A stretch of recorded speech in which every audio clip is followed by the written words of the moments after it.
2 ದಿನಗಳ ಕಾಲ ರಾಜ್ಯದಲ್ಲಿ ಮಳೆ ಪ್ರಮಾಣ ಕಡಿಮೆಯಾಗಲಿದೆ ಅಂತ ಹವಾಮಾನ ಇಲಾಖೆ ಮಾಹಿತಿ ನೀಡಿದೆ. ಆದರೆ ಕರಾವಳಿ ಜಿಲ್ಲೆಗಳಿಗೆ ಮಾತ್ರ ಮಳೆ ಎಚ್ಚರಿಕೆ ನೀಡಿದ್ದು, ಉತ್ತರ ಕನ್ನಡ, ಉಡುಪಿ, ದಕ್ಷಿಣ ಕನ್ನಡ ಜಿಲ್ಲೆಗಳಿಗೆ ಯೆಲ್ಲೋ ಅಲರ್ಟ್ ಘೋಷಣೆ ಮಾಡಲಾಗಿದೆ. ಇನ್ನು ಕೊಡಗಿನಲ್ಲಿ ಮಳೆ ಮುಂದುವರೆದಿದ್ದು, ಶಾಲೆ ಕಾಲೇಜುಗಳಿಗೆ ರಜೆ ಘೋಷಣೆ ಮಾಡಲಾಗಿದೆ. ಚಿಕ್ಕಮಗಳೂರಿನಲ್ಲಿ ಮಳೆರಾಯ ಅಬ್ಬರಿಸುತ್ತಿದ್ದಾನೆ. ಕೆಲ ಕಡೆ ಗುಡ್ಡ ಕುಸಿತ ಆಗ್ತಾ ಇದೆ. ಜೋರು ಮಳೆಯಿಂದ ಅಬ್ಬಿಕಲ್ಲು ಜಲಪಾತಕ್ಕೆ ಜೀವಕಲೆ ಬಂದಿದೆ. ಇನ್ನು ಮಳೆಯಿಂದ ಧುಮ್ಮಿಕ್ತಾ ಇರುವಂತಹ ಅಬ್ಬಿಕಲ್ಲು ಜಲಪಾತ ನೋಡಿ ಪ್ರವಾಸಿಗರು ಫಿದಾ ಆಗಿದ್ದಾರೆ. ಕೊಪ್ಪ ತಾಲೂಕಿನ ಬಸರಿಕಟ್ಟೆ ಸಮೀಪದ ಅಬ್ಬಿಕಲ್ಲು ಜಲಪಾತ ಹಾಲ್ನೋರಿಯ ಜೊತೆ ಗುಡ್ಡದ ಕೆಸರು ಮಿಶ್ರಿತ ಜಲಪಾತ ನೋಡಿ ಪ್ರವಾಸಿಗರು ಖುಷಿ ಪಟ್ಟಿದ್ದಾರೆ.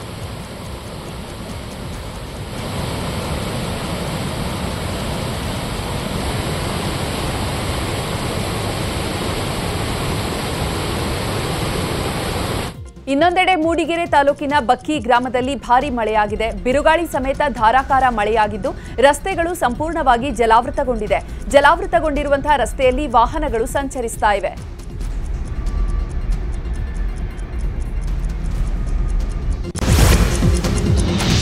ಹಾಸನ ಜಿಲ್ಲೆಯ ಮಲೆನಾಡು ಪ್ರದೇಶದಲ್ಲಿ ಭಾರೀ ಮಳೆಯಾಗಿದೆ. ಹೇಮಾವತಿ ಜಲಾಶಯದ ಒಳ ಹರಿವಿನಲ್ಲಿ ಭಾರೀ ಏರಿಕೆಯಾಗಿದ್ದು, ಸದ್ಯ ಜಲಾಶಯದ 6 ಗೇಟ್ಗಳಿಂದ 25,000 ಕ್ಯೂಸೆಕ್ ನೀರನ್ನ ಡ್ಯಾಂನಿಂದ ಬಿಡಲಾಗುತ್ತೆ. ಭರ್ತಿಯಾದ ಹೇಮಾವತಿ ಜಲಾಶಯ ನೋಡೋದಕ್ಕೆ ಜನಸಾಗರವೇ ಹರಿದು ಬರ್ತಿದೆ. ಸಂಭ್ರಮದಿಂದ ಜನ ಸೆಲ್ಫಿಯನ್ನ ಕ್ಲಿಕ್ಕಿಸಿಕೊಳ್ತಿದ್ದಾರೆ. ಜಿಲ್ಲೆಯ ಮಲೆನಾಡು ಭಾಗ ಮತ್ತು ಚಿಕ್ಕಮಗಳೂರು ಜಿಲ್ಲೆಯ ಮೂಡಿಗೆರೆ ಭಾಗದಲ್ಲಿ ಯಥೇಚ್ಛವಾಗಿ ಮಳೆ ಆಗ್ತಿರೋದ್ರಿಂದಾಗಿ ಹೇಮಾವತಿ ಜಲಾಶಯಕ್ಕೆ ಒಳಹರಿವಿನಲ್ಲಿ ಭಾರೀ ಸಂಖ್ಯೆಯಲ್ಲಿ ಹೆಚ್ಚಳ ಕೂಡ ಆಗಿದೆ. ಇದೀಗ ಡ್ಯಾಮ್ನಿಂದ ಹೊರಕ್ಕೆ ನೀರನ್ನು ಕೂಡ ಬಿಡಲಾಗ್ತಿದೆ. ನಾನೀಗ ಹೇಮಾವತಿ ಜಲಾಶಯದ ಮುಂಭಾಗಿದ್ದೀನಿ. ಇಲ್ಲಿರ್ತಕ್ಕಂಥ ವಸ್ತುಸ್ಥಿತಿಯನ್ನು ನಿಮಗೆ ತೋರಿಸ್ತಾ ಹೋಗ್ತೀನಿ. ಇದು ಹೇಮಾವತಿ ಜಲಾಶಯ ಹಾಸನ ಜಿಲ್ಲೆಯ ಗೊರೂರಿನಲ್ಲಿರ್ತಕ್ಕಂಥ ಜಲಾಶಯದಲ್ಲಿ ಸುಮಾರು 37 TMCಯಷ್ಟು ನೀರನ್ನು ಸಂಗ್ರಹ ಸಾಮರ್ಥ್ಯವನ್ನು ಕೂಡ ಹೊಂದಿದೆ. ಆದರೆ ಈ ಬಾರಿ ಜೂನ್ನಲ್ಲಿ ಆದಂಥ ಮಳೆಯಿಂದಾಗಿ ಈಗಾಗಲೇ 31 TMCಯಷ್ಟು ನೀರು ಜಲಾಶಯಕ್ಕೆ ಸಂಗ್ರಹ ಆಗಿದೆ. ಸುಮಾರು 2,922 ಅಡಿ ಎತ್ತರದ ಜಲಾಶಯದಲ್ಲಿ ಈಗಾಗಲೇ 2,915 ಅಡಿಗಳಷ್ಟು ನೀರು ಸಂಗ್ರಹ ಆಗಿದ್ದು, ಕೇವಲ ಜಲಾಶಯ ಭರ್ತಿಗಾಗಿ 7 ಅಡಿಗಳು ಮಾತ್ರ ಬಾಕಿ ಉಳ್ಕೊಂಡಿದೆ. ಮಲೆನಾಡು ಭಾಗದಲ್ಲಿ ಆಗ್ತಿರ್ತಕ್ಕಂಥ ಹೆಚ್ಚು ಮಳೆಯಿಂದಾಗಿ ಜಲಾಶಯದ ಒಳಹರಿವಿನಲ್ಲೂ ಕೂಡ ಹೆಚ್ಚಳ ಆಗಿದೆ. ಸುಮಾರು 37,000 ಕ್ಯೂಸೆಕ್ಸ್ನಷ್ಟು ನೀರು ಒಳಹರಿವು ಕೂಡ ಆಗಿದೆ. ಇದೇ ರೀತಿ ಮಳೆ ಮುಂದುವರೆದಿದ್ದೇ ಆಗಿದ್ದರೆ ಇನ್ನೂ ಕೂಡ ಹೆಚ್ಚಿನ ಪ್ರಮಾಣದ ನೀರನ್ನು ಹೊರಬಿಡುವಂಥ ಸಾಧ್ಯತೆಗಳು ಹೇಮಾವತಿ ಜಲಾಶಯದಿಂದ ಇದೆ. ಈ ನೀರು ಕಾವೇರಿ ನದಿಯನ್ನು ಸೇರಿ KRS ಅನ್ನು ಕೂಡ ಸೇರಿ ಅಲ್ಲೂ ಕೂಡ ಹೆಚ್ಚಿನ ಸಂಗ್ರಹ ಸಾಮರ್ಥ್ಯವನ್ನು ಹೊಂದುವಂಥ ನಿರೀಕ್ಷೆಯನ್ನು ಅಧಿಕಾರಿಗಳು ಇಟ್ಕೊಂಡಿರ್ತಕ್ಕಂಥದ್ದು. ಕೃಷ್ಣಮೂರ್ತಿ, ನ್ಯೂಸ್ 18 ಹಾಸನ. ಹೇಮಾವತಿ ಜಲಾಶಯದಿಂದ ಭಾರೀ ಪ್ರಮಾಣದ ನೀರು ಹೊರಬಿಟ್ಟ ಹಿನ್ನೆಲೆ ನದಿ ತೀರದ ಕೆಲ ಪ್ರದೇಶಗಳಲ್ಲಿ ಇದೀಗ ನೆರೆ ಸೃಷ್ಟಿಯಾಗಿದೆ. ಹೊಳೆನರಸೀಪುರ ಪಟ್ಟಣದಲ್ಲಿ ನದಿ ಪಾತ್ರದ ಮನೆಗಳಿಗೆ ನೀರು ನುಗ್ಗಿದ ಹಿನ್ನೆಲೆ ಕೆಲ ಮನೆಯವರನ್ನ ನಿರ್ಮಿತಿ ಕೇಂದ್ರಕ್ಕೆ ಸ್ಥಳಾಂತರಿಸಲಾಗಿದೆ. ನೆರೆ ಪೀಡಿತ ಪ್ರದೇಶ ಹಾಗೂ ನಿರ್ಮಿತಿ ಕೇಂದ್ರಕ್ಕೆ ಸಂಸದ ಶ್ರೇಯಸ್ ಪಟೇಲ್ ಭೇಟಿ ಕೊಟ್ಟು ಪರಿಶೀಲನೆ ಮಾಡಿದ್ದಾರೆ. ಪಶ್ಚಿಮ ಘಟ್ಟಗಳ ಪ್ರದೇಶದಲ್ಲಿ ಧಾರಾಕಾರ ಮಳೆಯಾಗ್ತಾ ಇದೆ. ಇದರಿಂದ ಬೆಳಗಾವಿಯ ಖಾನಾಪುರ ಪಟ್ಟಣದ ಹೊರವಲಯದ ರೈಲ್ವೆ ಅಂಡರ್ ಪಾಸ್ ಬಳಿ ರಸ್ತೆ ಕುಸಿತ ಆಗಿದೆ. ಭಾರೀ ಪ್ರಮಾಣದಲ್ಲಿ ರಸ್ತೆ ಕುಸಿತದ ಪರಿಣಾಮ ಭಾರೀ ವಾಹನಗಳ ಸಂಚಾರ ಸ್ಥಗಿತವಾಗಿದೆ. ಅಲ್ಲದೆ ಖಾನಾಪುರ ಅಸೋಗ ಸಂಪರ್ಕಿಸುವಂತಹ ರಸ್ತೆಯಲ್ಲಿ ಅವಾಂತರ ಸೃಷ್ಟಿಯಾಗಿದ್ದು, ಅಧಿಕಾರಿಗಳು ಭೇಟಿ ನೀಡಿ ಪರಿಶೀಲಿಸಿದ್ದಾರೆ. ಶಿವಮೊಗ್ಗ ಜಿಲ್ಲೆಯ ಹೊಸನಗರ ತಾಲೂಕಿನ ಹೋಬಳಿಯ ನಾಡ ಕಚೇರಿಯ ಗೋಳು ಕೇಳೋರೇ ಇಲ್ಲ. ನಾಡ ಕಚೇರಿ ಮಾಳಿಗೆ ಸೋರ್ತಾ ಇದ್ರು, ತಲೆ ಕೆಡಿಸಿಕೊಳ್ತಾ ಇಲ್ಲ. ಹೊಸ ನಾಡ ಕಚೇರಿ ಮುಂಭಾಗ 2 ಅಡಿ ನೀರು ನಿಂತರೂ ಕ್ಯಾರೆ ಅಂತಿಲ್ಲ. ಮಳೆ ಬಂದಾಗಲೆಲ್ಲ ಸಿಬ್ಬಂದಿ ಕೊಡೆ ಹಿಡಿದು ಕೆಲಸ ಮಾಡುವ ಪರಿಸ್ಥಿತಿ ಎದುರಾಗಿದೆ. ನಾಡ ಕಚೇರಿಗೆ ಹೋಗೋದಕ್ಕೆ ಜನ ಹರಸಾಹಸ ಪಡ್ತಿದ್ದು, ದೋಣಿ ಇದ್ರೆ ಮಾತ್ರ ನಾಡ ಕಚೇರಿಗೆ ಹೋಗಬೇಕು ಅಂತ ಸ್ಥಳೀಯರು ವ್ಯಂಗ್ಯವಾಡ್ತಾ ಇದ್ದಾರೆ. ನಗರ ಹೋಬಳಿಯ ನಾಡ ಕಚೇರಿ ದುರಂತ ಇತ್ತು. ನಾನು ಬೆಳಿಗ್ಗೆ ಯಾವುದೋ ಒಂದು ಸೇವೆ ತಗೊಳ್ಳೋಕ್ಕೋಸ್ಕರ ಈ ಒಂದು ನಾಡ ಕಚೇರಿ ಬಂದಿದ್ದೆ. ಇಲ್ಲಿ ನೋಡಿದ್ರೆ ತುಂಬ ಬೇಜಾರಾಗ್ತಿದೆ. ಗ್ರಾಹಕರು ಕೊಡೆ ತಗೊಂಡು ನಿಲ್ಬೇಕಾದ ಪರಿಸ್ಥಿತಿ ನಿರ್ಮಾಣ ಆಗಿದೆ. ಇಲ್ಲಿ ಕಂಪ್ಯೂಟರ್ನಲ್ಲಿ ಕೆಲಸ ಮಾಡುವಂಥವರು ಕೊಡೆ ಇಟ್ಕೊಂಡು ಮತ್ತೆ ಕಂಪ್ಯೂಟರ್ಗೆ ಪ್ಲಾಸ್ಟಿಕ್ ಮುಚ್ಚಿಡೋ ವ್ಯವಸ್ಥೆ ಆಗ್ತಾ ಇದೆ. ಇದನ್ನ ನೋಡೋದು ಯಾರು ಅಂತ ನಮ್ಗೊಂಥರ ಶೇಮ್ ಆಗ್ತಾ ಇದೆ. ಮಧ್ಯ ಕರ್ನಾಟಕದಲ್ಲಿ ವಾಟರ್ ಪಾಲಿಟಿಕ್ಸ್ ಜೋರಾಗ್ತಾ ಇದೆ. ಭದ್ರಾ ಬಲದಂಡೆ ನಾಲೆ ಸೀಳಿ ಕಾಮಗಾರಿಗೆ ವಿರೋಧಿಸಿ ಇಂದು ದಾವಣಗೆರೆ ಬಂದ್ಗೆ ರೈತ ಒಕ್ಕೂಟ ಬಿಜೆಪಿ ಕರೆ ಕೊಟ್ಟಿದೆ. ಮತ್ತೊಂದೆಡೆ ಜಿಲ್ಲಾ ಬಿಜೆಪಿ ಕಚೇರಿ ಮುತ್ತಿಗೆಗೆ ಕಾಂಗ್ರೆಸ್ ನಿರ್ಧಾರ ಮಾಡಿದೆ. ರೇಣುಕಾಚಾರ್ಯ ನೇತೃತ್ವದಲ್ಲಿ ಬೈಕ್ ರ್ಯಾಲಿ ನಡೆಯಲಿದೆ. ಇಂದು ದಾವಣಗೆರೆಯಲ್ಲಿ ಹಾಲು ಮತ್ತು ಆರೋಗ್ಯ ತುರ್ತು ಸೇವೆಯನ್ನು ಹೊರತುಪಡಿಸಿ ಉಳಿದೆಲ್ಲವೂ ಕೂಡ ಬಂದ್ ಆಗಲಿದೆ. ಇಂದು ನಡೆಯುವಂತಹ ಬಂದ್ಗೆ ಹೋಟೆಲ್ ಮಾಲೀಕರ ಸಂಘ, ಆಟೋ ಚಾಲಕರ ಸಂಘ, ಕನ್ನಡ ಪರ ಸಂಘಟನೆ ಸೇರಿ ಹಲವು ಸಂಘಟನೆಗಳಿಂದ ಬೆಂಬಲ ನೀಡಿದ್ದಾರೆ. ಚಿತ್ರದುರ್ಗ ಜಿಲ್ಲೆಯ ಹೊಸದುರ್ಗ ತಾಲೂಕಿಗೆ ಕುಡಿಯುವ ನೀರು ಹರಿಸಲು ವಿರೋಧಿಸಿರುವ ದಾವಣಗೆರೆ ರೈತರ ನಡೆಯನ್ನು ಖಂಡಿಸಿ ಹೊಸದುರ್ಗ ಬಂದ್ಗೆ ಕರೆ ನೀಡಲಾಗಿದೆ. 361 ಹಳ್ಳಿಗಳಿಗೆ ಭದ್ರಾ ಮೇಲ್ದಂಡೆ ಯೋಜನೆಯಲ್ಲಿ ಕುಡಿಯುವ ನೀರನ್ನ ಹಂಚಿಕೆ ಮಾಡಲಾಗಿದೆ. ಅದರಂತೆ ದಾವಣಗೆರೆ ಜಿಲ್ಲೆಯಲ್ಲಿ ಭದ್ರಾ ಕಾಲುವೆ ಸೀಳಿ ಹೊಸದುರ್ಗಕ್ಕೆ ನೀರು ತರಲು ಟ್ರಯಲ್ ರನ್ ಮಾಡಲಾಗ್ತಿದೆ. ಆದರೆ ಇದರ ವಿರುದ್ಧ ಅಲ್ಲಿನ ರೈತರು, ಕೆಲ ರಾಜಕೀಯ ಮುಖಂಡರು ಖ್ಯಾತಿ ತೆಗೆದು ಕಾಲುವೆ ಸೀಳಲು ಆಕ್ಷೇಪ ವ್ಯಕ್ತಪಡಿಸಿ ಪ್ರತಿಭಟನೆಯನ್ನ ಮಾಡ್ತಿದ್ದಾರೆ. ಇದರಿಂದ ಸಿಡಿದೆದ್ದ ಚಿತ್ರದುರ್ಗ ಜಿಲ್ಲೆಯ ಭದ್ರಾ ಮೇಲ್ದಂಡೆ ನೀರಾವರಿ ಅನುಷ್ಠಾನ ಹೋರಾಟ ಸಮಿತಿ ಹಾಗೂ ರೈತ ಸಂಘ ಹೋರಾಟಕ್ಕೆ ಮುಂದಾಗಿದೆ. ನಾಡಹಬ್ಬ ಮೈಸೂರು ದಸರಾ ಮಹೋತ್ಸವಕ್ಕೆ ಸರ್ಕಾರ ಸಕಲ ಸಿದ್ಧತೆಯನ್ನು ನಡೆಸ್ತಾ ಇದೆ. ವಿಧಾನಸೌಧದಲ್ಲಿ ಇಂದು ಬೆಳಿಗ್ಗೆ 11 ಗಂಟೆಗೆ ಸಿಎಂ ಸಿದ್ದರಾಮಯ್ಯ ನೇತೃತ್ವದಲ್ಲಿ ದಸರಾ ಉನ್ನತ ಮಟ್ಟದ ಸಭೆ ನಡೆಯಲಿದೆ. ದಸರಾ ಆಚರಣೆಗೆ ತಯಾರಿ ಆರಂಭದ ಕುರಿತು ಮಹತ್ವದ ತೀರ್ಮಾನ ತೆಗೆದುಕೊಳ್ಳಲಿದೆ.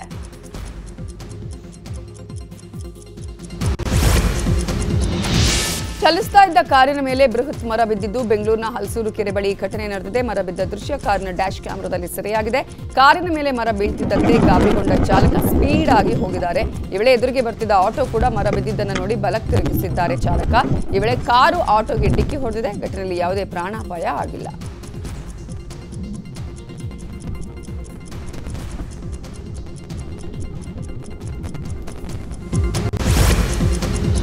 ಬೆಂಗಳೂರಿನ ಯಶವಂತಪುರ ಬಳಿ ಬೆಳ್ಳಂಬೆಳಿಗ್ಗೆ ಅಪಘಾತವಾಗಿದೆ. ಹುಬ್ಬಳ್ಳಿಯಿಂದ ಬೆಂಗಳೂರಿಗೆ ಬರ್ತಾ ಇದ್ದ ಬಸ್ ಎಸ್ಆರ್ಎಸ್ ಸಿಗ್ನಲ್ ಬಳಿ ಡಿವೈಡರ್ಗೆ ಡಿಕ್ಕಿ ಹೊಡೆದಿದೆ. ಸಿಗ್ನಲ್ನಲ್ಲಿ ಟೆಂಪೋ ಅಡ್ಡ ಬಂದ ಹಿನ್ನೆಲೆ ಡಿವೈಡರ್ಗೆ ಡಿಕ್ಕಿ ಹೊಡೆದಿದೆ. ಬಸ್ನಲ್ಲಿದ್ದ 42 ಪ್ರಯಾಣಿಕರಿಗೆ ಯಾವುದೇ ಗಾಯಗಳಾಗಿಲ್ಲ.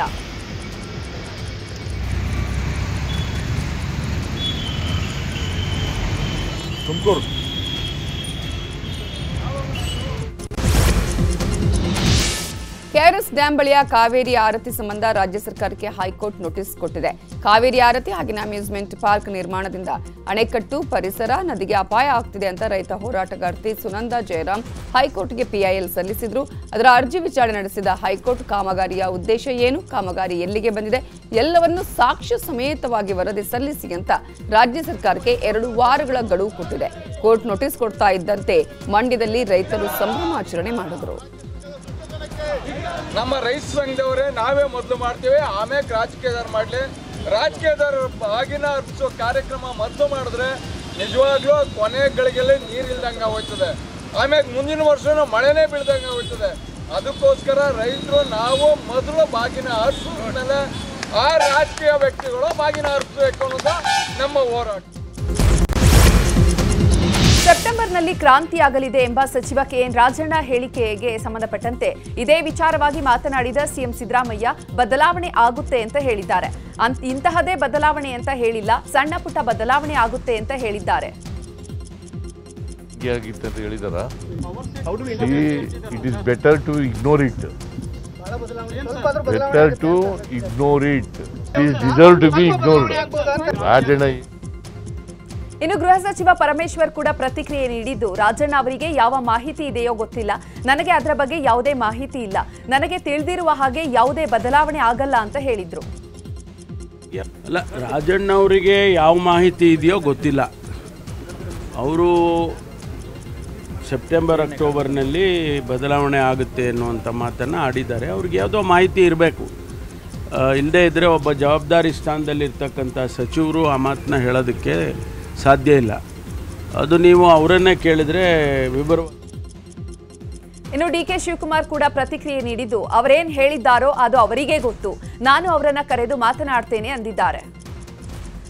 ಸೆಪ್ಟೆಂಬರ್ ನಂತರ ಸಾಕಷ್ಟು ಕ್ರಾಂತಿ ಆಗುತ್ತೆ ಅನ್ನೋ ಮಾತುಗಳು ರಾಜಣ್ಣ ಅವರು ಹೇಳ್ತಾ ಇರೋದು ಸತೀಶ್ ಜಾರಕಿಹೊಳಿ ನನಗೆ ಗೊತ್ತಿಲ್ಲ, ಅವ್ರ ಹತ್ರ ಮಾತಾಡ್ಬಿಟ್ಟು ತಮ್ಮ ತಿಳಿಸ್ತೀನಿ. ಪವರ್ ಸೆಂಟರ್ಗಳು ಜಾಸ್ತಿ ಆಗಿವೆ ಅಂತ ಹೇಳ್ತಾ ಇದ್ದಾರೆ. ನನಗೆ ಅವ್ರನ್ನೇ ಕೇಳಿದ್ದೀನಿ. ಸರ್ಕಾರ ಸಿಎಂ ಸಿದ್ದರಾಮಯ್ಯ ಪರ ಶಾಸಕ ಬಸವರಾಜ ರಾಯರೆಡ್ಡಿ ಕೂಡ ಬ್ಯಾಟಿಂಗ್ ಮಾಡಿದ್ದಾರೆ.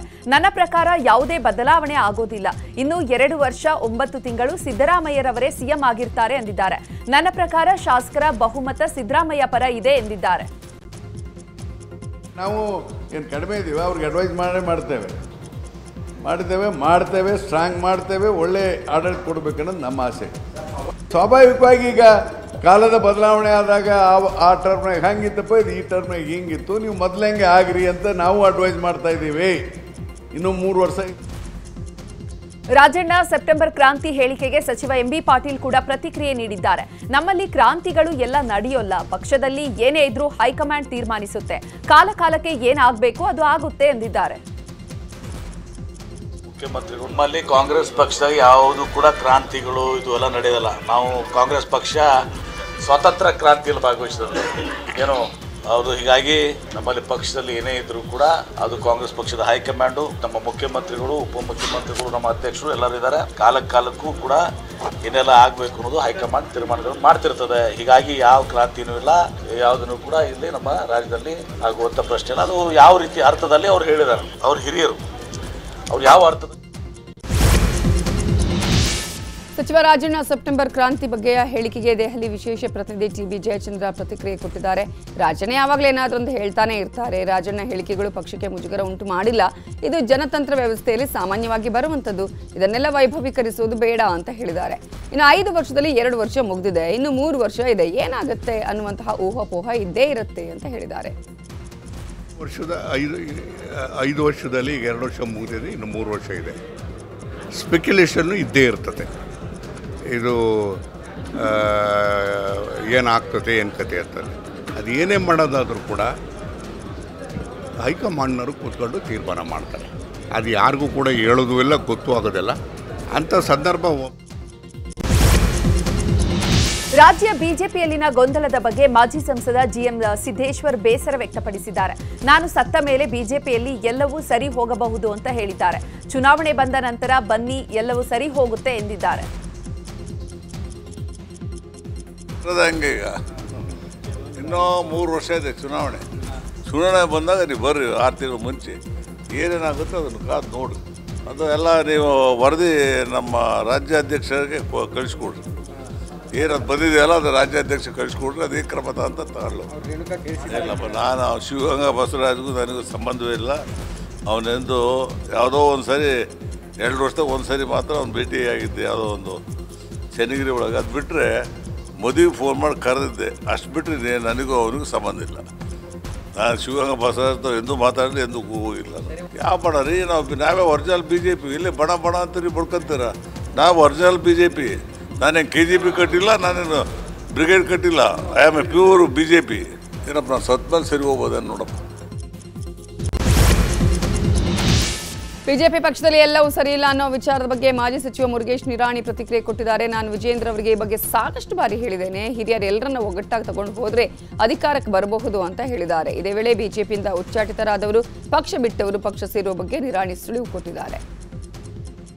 ನೋಡಿ, ನಾನು ಭಾರತೀಯ ಜನತಾ ಪಾರ್ಟಿಯಲ್ಲಿ 35 ವರ್ಷಗಳಿಂದ ಇದ್ದೀನಿ. ನಾನು 30 ವರ್ಷದ ಹಿಂದೆನೇ ರಾಜ್ಯ ಯುವ ಮೋರ್ಚಾ ಉಪಾಧ್ಯಕ್ಷ ಕೆಲಸ ಮಾಡಿ, ಜಿಲ್ಲಾ ಅಧ್ಯಕ್ಷ ಆಗಿ, ರಾಷ್ಟ್ರೀಯ ಕಾರ್ಯಕಾರಿಣಿ ಸದಸ್ಯನಾಗಿ, ರಾಜ್ಯ ಕಾರ್ಯಕಾರಿಣಿ ಸದಸ್ಯನಾಗಿ, ಇವತ್ತು ರಾಜ್ಯ ಹಿರಿಯ ಉಪಾಧ್ಯಕ್ಷ ಜವಾಬ್ದಾರಿಯನ್ನು ಕೊಟ್ಟಿದ್ದಾರೆ. ನಾನು ಪಕ್ಷದ ನಿಷ್ಠಾವಂತ ಕೆಲಸನಾಗಿ ಯಾವುದೇ ಪಕ್ಷಕ್ಕೂ ಹೋಗಲಾರ್ದೇನೆ ಒಂದು ಪ್ರಾಮಾಣಿಕವಾಗಿ ಕೆಲಸದಲ್ಲಿ ಈ ಪಕ್ಷದಲ್ಲಿ ನಾನು ಇದ್ದೇನೆ. ಏನೇ ಜವಾಬ್ದಾರಿ ಕೊಟ್ಟರು ಸಹಿತ ನಾನು ಮಾಡ್ತೇನೆ. ಆದರೆ ನನಗೆ ಅನಿಸುವಂಥದ್ದು ವೈಯಕ್ತಿಕ ವಿಚಾರ, ವಿಜೇಂದ್ರ ತೆನಿಸುಕಟ್ಟೆಯಲ್ಲಿ ತಮ್ಮ ಪತ್ನಿಯರ ಹೆಸರಿನಲ್ಲಿ ಮಳಿಗೆ ಪಡೆದ ಆರೋಪದ ಮೇರೆಗೆ ಬೆಳಗಾವಿ ಮಹಾನಗರ ಪಾಲಿಕೆ ಮೇಯರ್ ಸದಸ್ಯತ್ವ ರದ್ದಾಗಿದೆ. ಮೇಯರ್ ಮಂಗೇಶ ಪವಾರ್ ಮತ್ತು ಸದಸ್ಯ ಜಯಂತ ಜಾಧವ್ ಅನ್ನವರನ್ನ ಅನರ್ಹಗೊಳಿಸಲಾಗಿದ್ದಾರೆ. ಇನ್ನು ಇವರಿಬ್ಬರ ಸದಸ್ಯತ್ವ ರದ್ದುಗೊಳಿಸಿ ನಗರಾಭಿವೃದ್ಧಿ ಇಲಾಖೆಯ ಪ್ರಧಾನ ಕಾರ್ಯದರ್ಶಿ ಆದೇಶ ಹೊರಡಿಸಿದ್ದಾರೆ. ರಾಯಚೂರಿನ ದೇವದುರ್ಗದಲ್ಲಿ ಮಾಜಿ ಪ್ರಧಾನಿ ಎಚ್.ಡಿ. ದೇವೇಗೌಡರ ಪುತ್ಥಳಿ ಅನಾವರಣ ಮಾಡಲಾಗಿದೆ. ಪುತ್ಥಳಿ ಅನಾವರಣ ಕಾರ್ಯಕ್ರಮದಲ್ಲಿ ಮಾಜಿ ಪ್ರಧಾನಿ ಎಚ್.ಡಿ. ದೇವೇಗೌಡರು ಹಾಗೆಯೇ ಜೆಡಿಎಸ್ ಯುವ ನಾಯಕ ನಿಖಿಲ್ ಕುಮಾರಸ್ವಾಮಿ ಭಾಗಿಯಾಗಿದ್ದರು.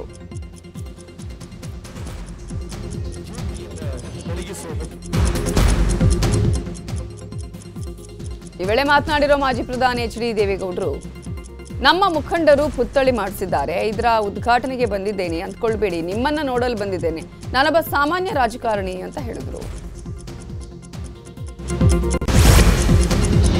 ಅತ್ಯಾಚಾರ ಪ್ರಕರಣದಲ್ಲಿ ಜಾಮೀನು ಕೋರಿ ಮಾಜಿ ಸಂಸದ ಪ್ರಜ್ವಲ್ ರೇವಣ್ಣ ಸಲ್ಲಿಸಿದ ಅರ್ಜಿಯ ವಿಚಾರಣೆ ಜುಲೈ 2ಕ್ಕೆ ಮುಂದೂಡಿಕೆ ಆಗಿದೆ. ಸರ್ಕಾರದ ಪರ ಎಸ್ಪಿಪಿ ರವಿವರ್ಮ ಕುಮಾರ್ ವಾದ ಮಂಡಿಸಿದ್ರು. ಪ್ರಜ್ವಲ್ ರೇವಣ್ಣ ಜಾಮೀನು ಅರ್ಜಿಯನ್ನು ಸುಪ್ರೀಂ ಕೋರ್ಟ್ ಕೂಡ ವಜಾಗೊಳಿಸಿದೆ. ವಿಚಾರಣಾಧೀನ ಕೈದಿಗಳು ಮೊದಲಿಗೆ ವಿಚಾರಣಾಧೀನ ನ್ಯಾಯಾಲಯದಲ್ಲಿ ಜಾಮೀನು ಅರ್ಜಿ ಹಾಕಬೇಕು, ಬಳಿಕ ಹೈಕೋರ್ಟ್ಗೆ ಬರಬೇಕು ಅಂತ ವಾದಿಸಿದ್ರು. ಪುತ್ತೂರು ಮಹಾಲಿಂಗೇಶ್ವರ ದೇವಸ್ಥಾನದ ಆವರಣದಲ್ಲಿ ಬೃಹತ್ ರಾಷ್ಟ್ರ ಧ್ವಜ ಸ್ಥಾಪನೆಗೆ ಶಾಸಕ ಅಶೋಕ್ ಕುಮಾರ್ ರೈ ಮುಂದಾಗಿದ್ದಾರೆ. ಆದರೆ ಇದಕ್ಕೆ ಆರಂಭದಲ್ಲೇ ಅಪಸ್ವರ ಶುರುವಾಗಿದೆ.